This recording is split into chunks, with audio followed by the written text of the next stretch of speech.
सत्कारयोग साध संगत जी, प्यार से कहना जी, धन निरंकार जी। साध संगत ये 188 नंबर शब्द है, संपूर्ण अवतार बानी। इसमें साहिब कहते हैं, दृगाकार है ओना ताई जो भी कुफर कमांदे ने कमावणगे, सच ना जेकर दिल विच वसिया पाक किवें हो जावणगे। दृगाकार है उस जीवन नू पावे ना जो रब्बी दात, सुख सड़ जांदी है हो खेती होवे ना जिथे बरसात। दृगाकार है शूम दी दौलत जो ना वरती जा सके। दृगाकार है सुंदर तन जो पी दे मन ना पा सके।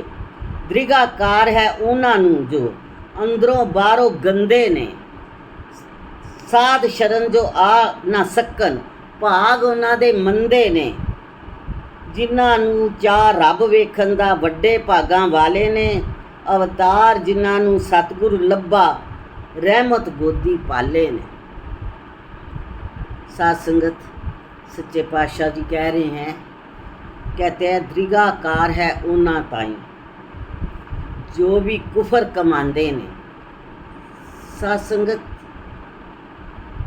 बहुत सारे इंसान ऐसे हैं जिनको ना संत अच्छे लगते हैं, ना कोई सतगुरु अच्छे लगते हैं, ना संतों की बात अच्छी लगती है। वो कुफर कमा रहे हैं, उनको इनके पास बैठना ही अच्छा नहीं लगता, इनकी बात सुननी ही अच्छी नहीं लगती। ना सच ना जेकर दिल विच वसिया पाक किवें हो जावणगे।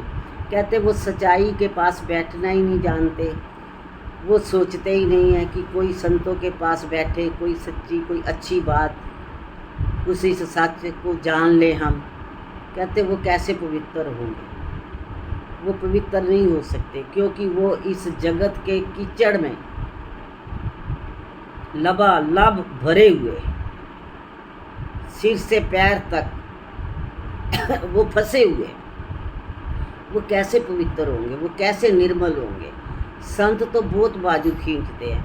साध संगत एक दिन मैंने पहले भी बताया कि एक इंसान दलदल में है, गले तक फंसा हुआ है, और दूसरा इंसान भी दलदल में गया।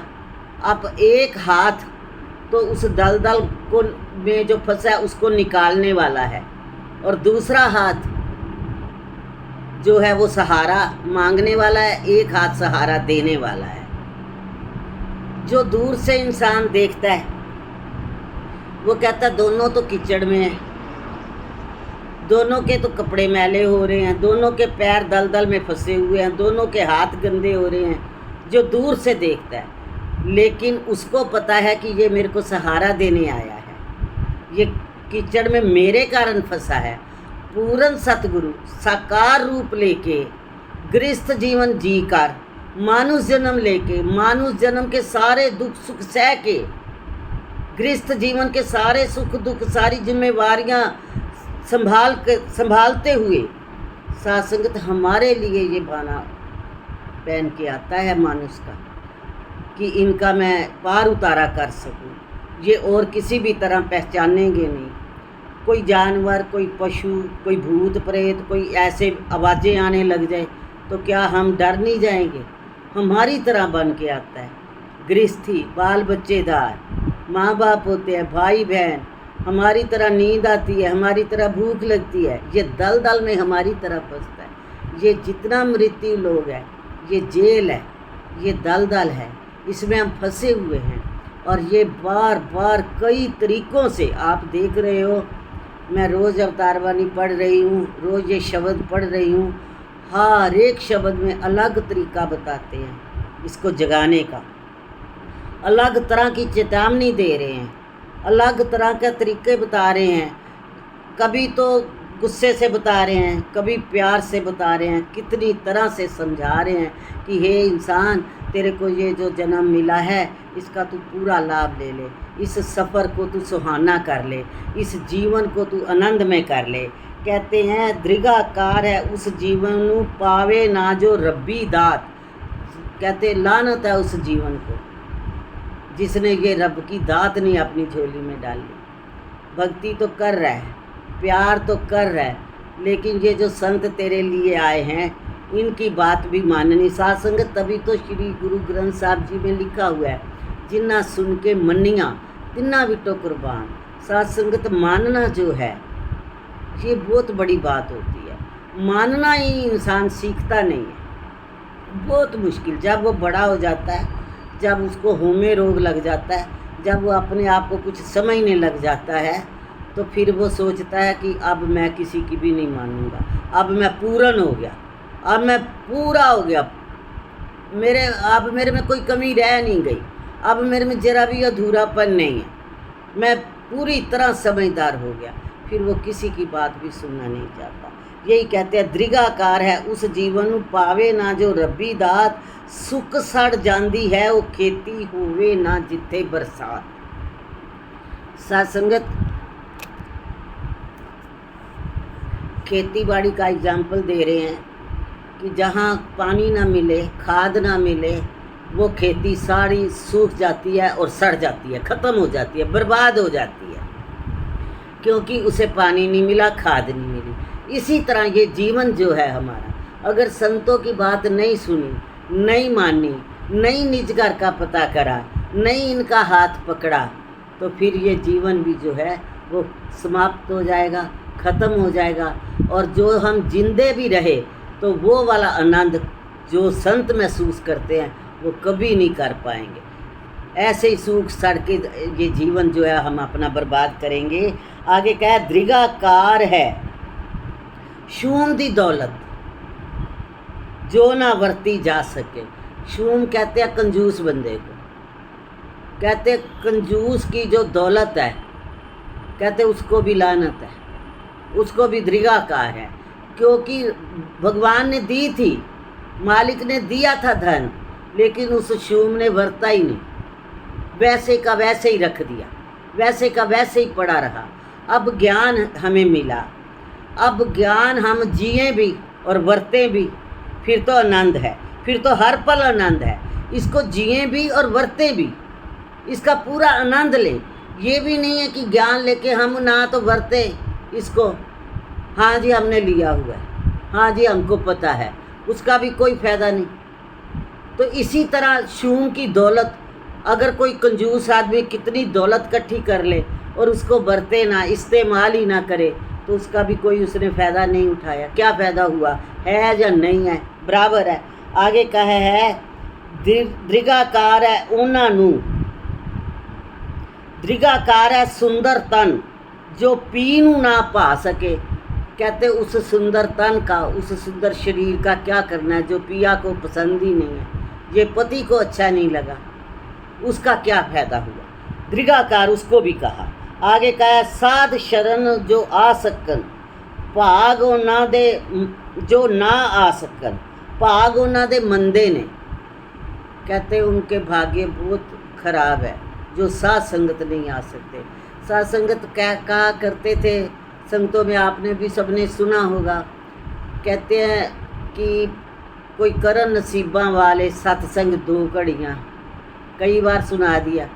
बहुत भाग्यशाली होते हैं जो सत्संग करते हैं, बहुत किस्मत वाले होते हैं, उनके भाग मंदे हैं, उनके भाग ठीक नहीं हैं जो सत्संग में नहीं जाते, जो सत का संग नहीं करते। साध संगत ऐसे बताया है, साध संगत जो आ ना सकन भाग उन्हां दे मंदे ने, जिन्हां नूं चाह रब वेखण दा वड्डे भागां वाले ने।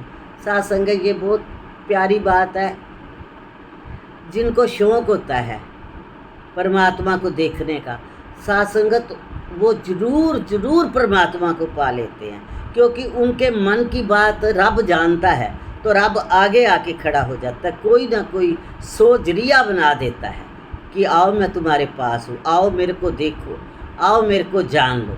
ये जरिया ऐसा बना देता है। कहता है जिन्ना नू चाह, जिनको शौक़ है परमात्मा को देखने का। साध संगत ज्ञान से पहले मैं बहुत छोटी थी जब ज्ञान मिला, आप जी की बड़ी रहमत हुई, मेरे को बड़ा शौक़ था। ये 4 शब्द पढ़ के मेरे को अपनी याद आ गई।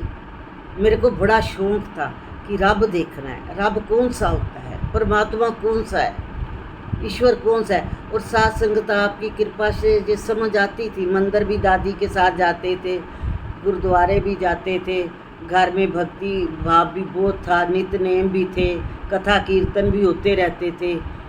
तो पर मेरे मन को तसल्ली नहीं होती थी। मैं कहती थी रब जरूर देखना, रब कौन सा है। साथ संगत सबसे पहले मम्मी को ज्ञान हुआ। मम्मी ने जब कहा मैंने रब देखा है, मेरे आस पास है, मेरे अंग संग है, मैं देख रही हूँ, ये परमात्मा मेरे पास है। तो साथ संगत हमें इतना वो शौक़ आया, इतना प्यार आया, हम मम्मी के पीछे अभी हमने भी देखना है, अभी देखना है हमने, हमें भी दिखाओ रब कैसा होता है। और आप जी की इतनी कृपा, इतनी रहमत रही कि उसी पल समझ आ गई, ये भी इसकी इतनी कृपा है कि उसी टाइम हाँ यही रब है, हाँ यही हो सकता है और कोई नहीं हो सकता। साथ संगत जब समझ आ गई, उस दिन से लेके आज तक ये सफ़र इतना सुंदर, इतना आनंदमय, ऐसे लगा कि हम अभी से स्वर्ग में ही हैं। हमारी दुनिया दूसरी है, हमारी दुनिया इस संसार में, इस जगत में नहीं है। फिर तो दिन में संगत, दोपहर में संगत, सत्संग, रात को सत्संग, आज यहाँ जाना है, आज वहाँ जाना है, वर्दियाँ पहनी, सेवा करी, सिमरन करे, सत्संग करे, घर आके चर्चा करी, साथ संगत। फिर तो एक तू ही तू रह गया। इतना सुंदर जीवन बीता। ये कहते हैं जिन्हां नूं चाह रब वेखण दा।